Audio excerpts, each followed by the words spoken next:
ज्यांचे भेटीचे अर्थ परमात्मा पूज्य सकल लोकांविश्वास अशा ब्रह्मदेव सुद्धा अशा संतांची भेटीची इच्छा अपेक्षा व्यक्त करतात, तळमळ व्यक्त करतात. इंद्रपद ब्रह्मपद प्राप्त होणं एवढी सोपी गोष्ट नाही.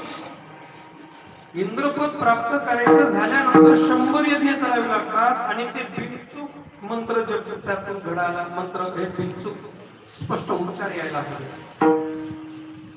आणि मंत्र चळे थोडाची धडची होईल वेळा मंत्रात जपामध्ये चूक झाली तर दोष लागतो. एवढं कर्म सूक्ष्म आहे. कर्म अंगे पत्नाला थोडी जरी चूक झाली एका माणसाने चंडी काय केला पत्नी संरक्षणासाठी मंत्र जपाची एकच शब्दाचा बदल झाला. भार्या रक्षक वगैरे असं म्हणण्याच्या ऐवजी भार्या भक्षक असा चुकीचा जप झाला आणि बायकोला गमवून बसला.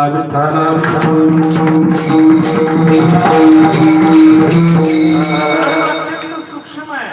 यज्ञातील मंत्राचे स्वर उच्चार वर्ण अनुस्वार आवाज हे सगळं एकत्रित द्यावे लागते. त्यानंतर यज्ञ फलद्रूप होत असतो.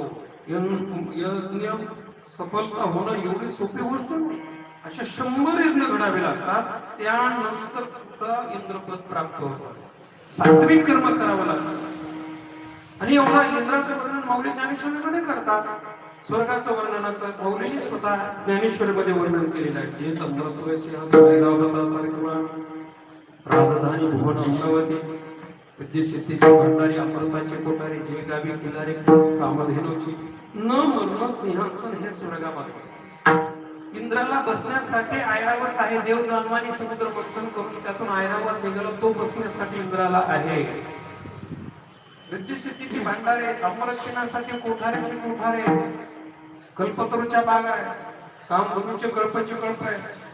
इंद्रदेव पाणी शिंपडण्याचं काम करतो. चंद्रदेव वारा घालण्याचं काम करतो. बृहस्पती सारखे ब्राह्मण आशीर्वाद देण्यासाठी आणि प्रत्यक्ष देव हे पंक्ती बरोबर आहे. एवढं वैभव इंद्राचं जरी असलं तरी असं इंद्राचं वैभव संतांच्या पासंगालाही इंद्र पुरत नाही.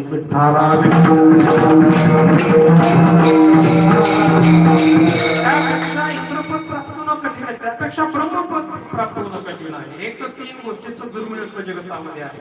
दुर्लभ म्हणे शोधे हे हिना क्षण रात्री दुर्लभ मान्य वैकुंठ दर्शन. हे तर मानवी देह दुर्लभ आहे.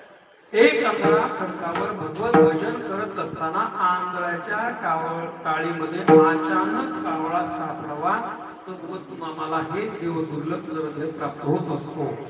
आणि हे 100 वेळा मानवी देह प्राप्त होऊन ते ब्राह्मण कुळामध्ये मिळावं लागतात. आणि ब्राह्मण कुळामध्ये मिळून उपयोग नाही. त्याच्याकडून ब्रह्मकर्म घडावं लागतं आणि त्याच्या नंतर ब्रह्मपद प्राप्त होतं.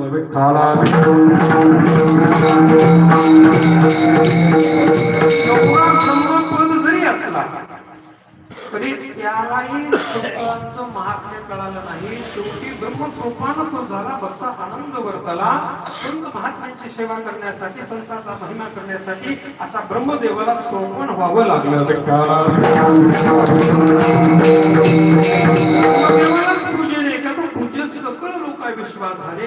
विश्वालाच काही संत महात्म्यांची कीर्ती तुका म्हणे राजा वैकुंठी सोळा याही भोन मंडळा कीर्ती माझी अशी संत महात्म्यांची कीर्ती आहे.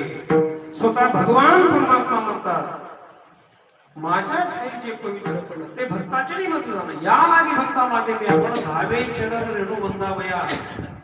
प्रत्यक्ष देव भगवान परमात्मा संत महात्म्यांच्या भक्ती प्रेम सुखासाठी पाठीमागे धावत असतो. विश्वसुंदरी असलेल्या लक्ष्मीला डावळून तो भगवान परमात्मा भक्ती प्रेमासाठी एवढा वेळा होतो की भगवत भक्ताच्या सुख प्राप्तीसाठी भगवत भक्ताच्या घरी येतो. ज्या सुखाकारणे देव वेळावला वैकुंठ सोडून संत सदनी राहिला. आणि एवढं नुसतं बसावं लागत नाही.